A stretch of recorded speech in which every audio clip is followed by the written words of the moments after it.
welcome to another episode of r/today I did an oopsie. Tifu by scarring some kids for life. I posted this earlier in the week, but it was removed for breaking the bodily fluids posts on the weekend only rule. People liked it, so I'm just gonna repost the text exactly how it was, with no modifications. Hope you enjoy my duck up.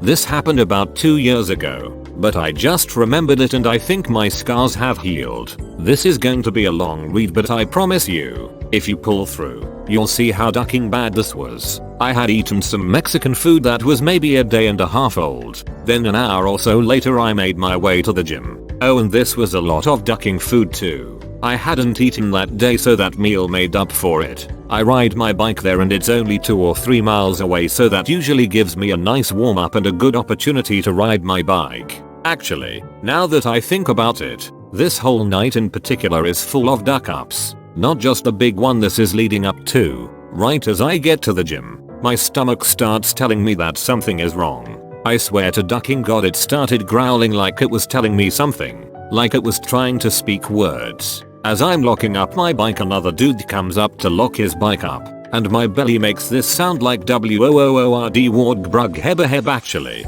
those words accurately depict what my stomach sounded like. The biker wasn't facing me, but he turned around and said, "Hut." I looked at him and said, "Oh, sorry, that was my stomach. My stomach is loud. Sorry, I don't know what's wrong with my stomach." He looks at me and says, "Oh, well damn."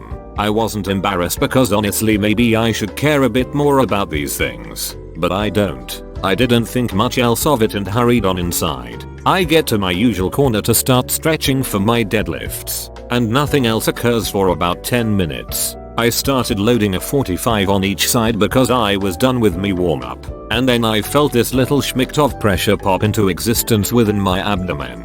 I recognize it as a fart gaining momentum. So I'm squatting down just at the position before I pick up the bar, and I'm waiting for this fart to come. It's building slowly and I'm waiting for like 20 seconds. So I finally just pick up the bar and pray for the best, and I felt a little gas seep through my a-hole. I didn't hear it, but I was blasting Rammstein, so of course I couldn't hear bullets fly. Look around. Nobody seems to notice. I continue. About 3 sets later, I'm pulling 315 and I'm at my 9th rep, which was progress for me. Just as I put the bar down, I feel all the gas within my intestines push into the final chamber. This ducker is loaded in about a 3-second time frame. I had to decide whether to walk off the fart or to continue to pull a few more reps that I knew I had in me. I took my chances, clenched my a-hole like Satan was trying to penetrate me, and lifted that ducking bar. I blew through the 10th and 11th rep like nothing, but as I was going up the 12th, my a-hole lit up and so much ducking gas poured out of my a-hole.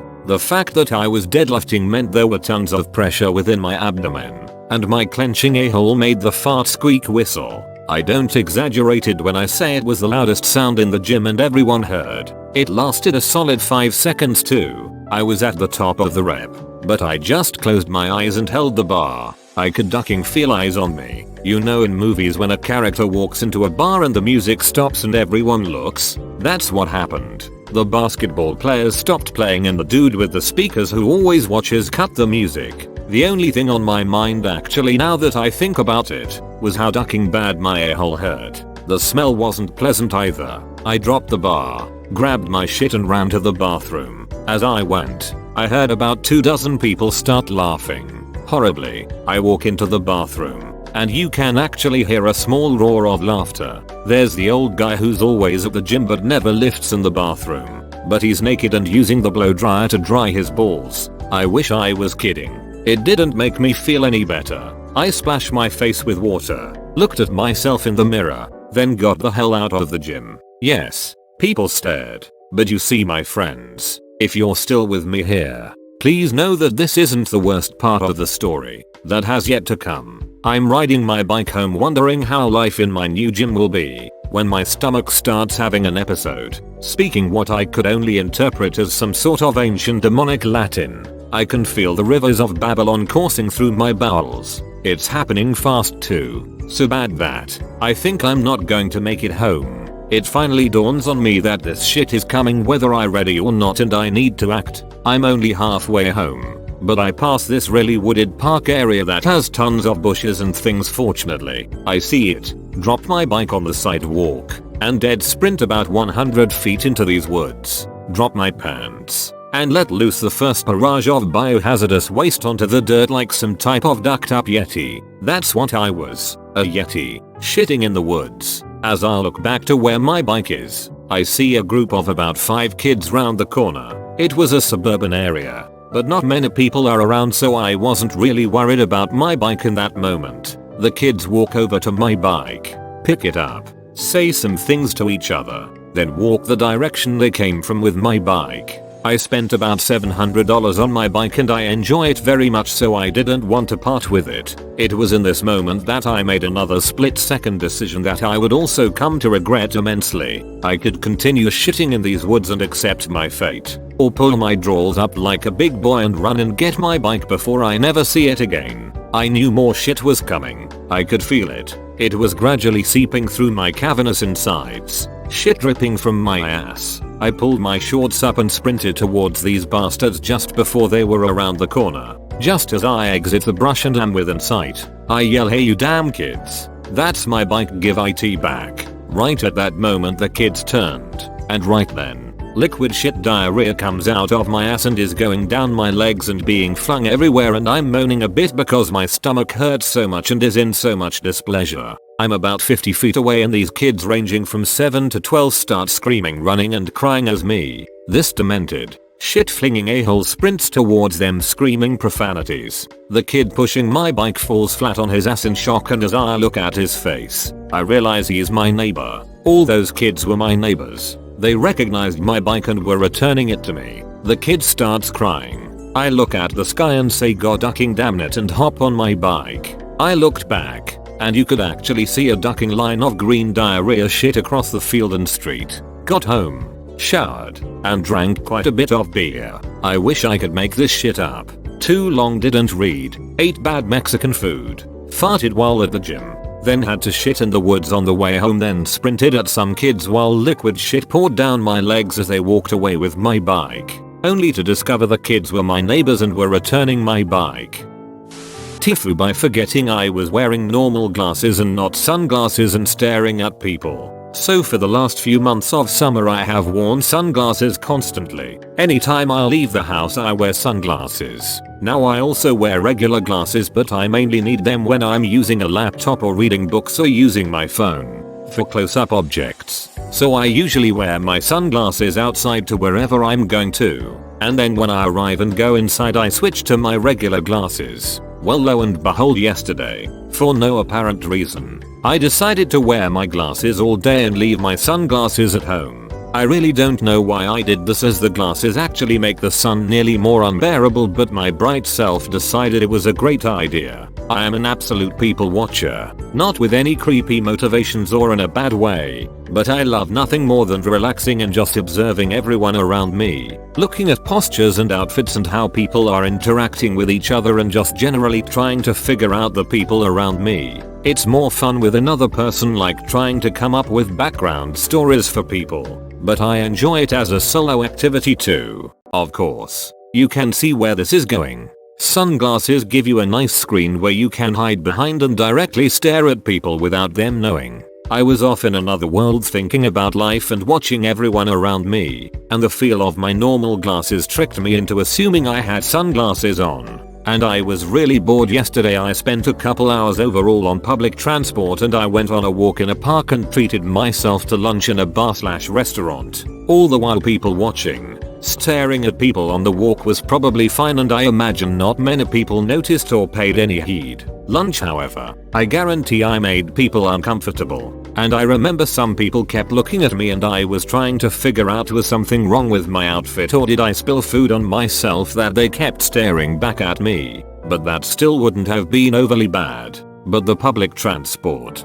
that was bad. I was especially bored and point blank was staring at certain people, especially if they seemed interesting. For some of the journeys I was sitting on a seat a bit above the rest of the people standing and spent my time just straight up looking at each person and coming back to the people I thought were most interesting. Some of the journeys I was standing amongst the crowd and at one point in particular shamelessly stared at a mother and baby for probably 5 minutes straight thinking it was really cute. But I wasn't smiling or anything because I didn't think she knew I was looking. Another time there was a couple in front of my I thought was interesting so I stared at them. Another point here was a man who looked quite rough and maybe homeless so I was observing him. These people did look at me a number of times but it just never clicked in my dumbass head. I also of course angled my face away from whoever I was staring at so they wouldn't actually think I was looking at them through my sunglasses. So I imagine it looked really weird me aggressively staring at people from the side.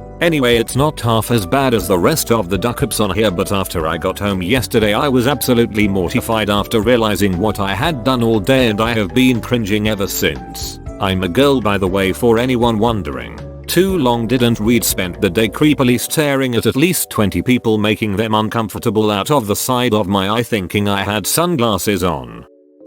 Tifu by being accused of drug and bestiality activity because of my defective rooster. Reposted, reformatted, renamed and duck-ups highlighted to make mod friendly. This was recently, not today. I had this rooster who was, without a doubt, the most rubbish rooster in the world. Personally, I think it's because he started out life as a girl chook. We bought him as a young layer but as time wore on there was nary an egg to be seen and I started realizing he was just not a girl at all. Not because I could see his dangly bits or anything. He just started looking roosterish. Anyway, there are 2 reasons he's a rubbish rooster. Firstly, he has no clue as to when roosters are supposed to crow. In the movies, as soon as the sun starts coming up the old rooster would climb up on a fence post and cock-a-doodle-doo to wake everyone up. Not this bastard. He crows at 9 AM, 2 PM, 8 PM, or 3 AM but never at any time which is remotely useful, like 6:30 AM on weekdays. Secondly, he's got rage issues. When we would go into the chuck house, as far as he is concerned, it's not to collect eggs or feed them or clean out the chicken crap. He assumes we're there to mock him about his transgender upbringing and so pecks and scratches and chases. I was away for 2 weeks for work once and my wife was forced to leave the hen's eggs to go manky because he just wouldn't let her in the cage. Anyway, we live right on an urban-rural boundary and across the valley is a bunch of houses. One night at about 2 AM, I was out on the deck having a coffee and a smoke when the little shite started crowing, telling everyone the sun was coming up in Ducking Iceland or somewhere other than here. Some poor bugger who had obviously put up with my defective alarm clock for one night too many started yelling "Shut up you stupid bastard." I figured that we would start to having some legal hassles because of this useless rooster. Sure enough, a few days later the council rang up and said there'd been a complaint and we needed to get rid of the rooster. Not being wise to the ways of animal protocol, I asked what he meant by get rid of. The council fella replied, "I dunno. Chuck him in a pot or something. I don't care. Just get rid of him before Monday." Angry, transgender, defective or not, I hated the idea of lopping the head off and eating him so I came up with a plan. There is a bloke who has a small holding not far from us, who seems to have some sort of poultry obsession.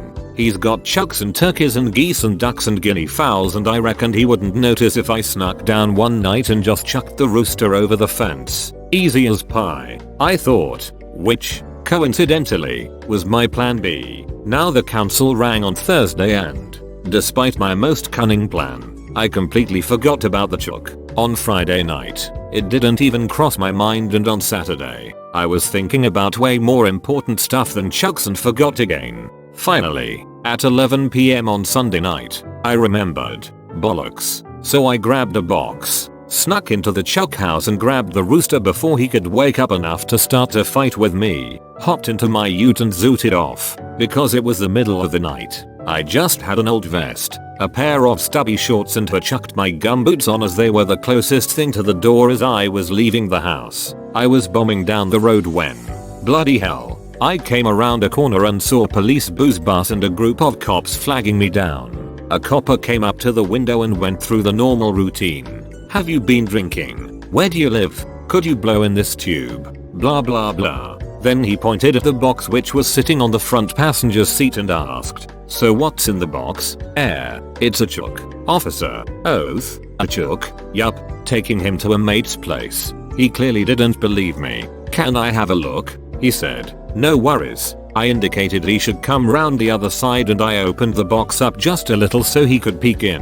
At this point, I'll just remind you about the rooster's quite serious need for an anger management course. He'd been woken up in the middle of the night, hauled out of his harem, manhandled by someone who forced him to live as a hen for the early part of his life, and then shoved into a box. He's beyond irritated. I'll also remind you that it is 11 PM and, by the dim light of a street lamp, even a cop with the eyes of an eagle is unlikely to see much through the little hole I've opened up in the top of the box. Despite all this, the last thing I expected the stupid bastard to do was stick his whole hand in. As far as the chook was concerned, this was adding insult to injury, and so he did what angry chooks do. He had a go at the cop's hand. The cop crapped himself and yanked his hand out, opening the top of the box right up. The chook, sensing a chance at freedom, leapt out the box and in a panic, the cop slammed the passenger door shut. I was frantically trying to close my window and grab the rooster at the same time so he didn't get out of the truck, and there was flapping and swearing and pecking galore, and ducking crowing, which started this whole mess in the first place. The cops were pissing themselves laughing while I grabbed and wrestled the chook back into the box. As I regrouped, wiping chicken shit and blood off my face and trying not to think what the rest of the truck looked like, the cop came back to my window and tapped on it to open up. Now let me describe this as I see it, he said. It's middle of the night and the middle of winter. You're dressed in a vest, stubbies and gumboots driving towards a quiet rural location. You have a live farmyard animal in the car with you. He paused for effect. The overdramatic wanker. So I can only assume one or both of the following are true. First, I could assume you have been taking some sort of illegal substances. The second thing I could assume is also very, very illegal. Now I anticipated a quick half an hour trip to simply get rid of a defective chook. Instead, I got scratched, pecked, shat on, laughed at, drug tested and accused of being a chicken shagger. On a positive note, though, the pie was bloody beautiful. Too long didn't read accused of being a druggie and a chicken fiddler because I didn't want to slaughter my defective transgender rooster. Edit. Righto. There's a bunch of questions that were asked and I'm lazier, so we'll answer them like this. Not a pom and not strayan. Kiwi living just north of Auckland. The fella with the poultry obsession lives lived in dairy flat as someone was keen to know. Weirdo. If anyone reports someone sitting outside his yard touching themselves because they've got a chook thing, I'll know it's you. Chook's name was Alice, which is an awesome name for a rooster, although Sue would have worked too. Brian might have been better seeing as he turned out a fella. Alice saw out his days with his good friends coriander, mushroom and creamy sauce. Comfortable and warm on a bed of rice with a cozy pastry roof over his head to keep out the elements. My family's digestive systems turned him into turds. The rest of the chooks are fine. Thanks for asking. They're still puzzled by eggs mysteriously vanishing almost the moment that pop out of their asses. Also, we've lost 2 to hawks but replaced them with a silky called, gender confusingly Elvis because of her awesome hairdo. She lays green shelled eggs. Oath she does. Yep, it really happened. Yep, the cops found it bloody funny. Now they didn't really think I was setting out to duck a chook. For starters, they aren't bad fellas and enjoy a piss take as much as the next bloke. Also, the chook was quite ugly to be honest, and they knew as much as I did that I'd have needed a few beers in me before he started looking good. Yep, I ramble a fair bit. That's what us old farts do. It annoys the hell out of you youngsters and makes us oldies happier because we just can be annoying old dunts. I also yell at the telly and give up the kids' hiding places when they're playing Spotlight. Now, I don't really mind being told I'm an illiterate, pompous, unfunny twat. That's romantic talk where I come from. Don't call me a bloody Aussie or a pom though. Cripes, that's low. Also, chuffed if you downvote the hell out of this whole post. I did. It's an unashamed pile of turds cunningly disguised as words. I just enjoyed writing the bastard down. Edit 2. I dunno if this link will help at all. imgur.com link. Isn't Elvis a beaut? Edit 3. For the uninitiated, stubbies and gumboots. imgur.com link. Bro, you made it to the end? You're a ducking beast. I'll cut you a deal. Smash like and subscribe for more curated content. It's free and that's a great price.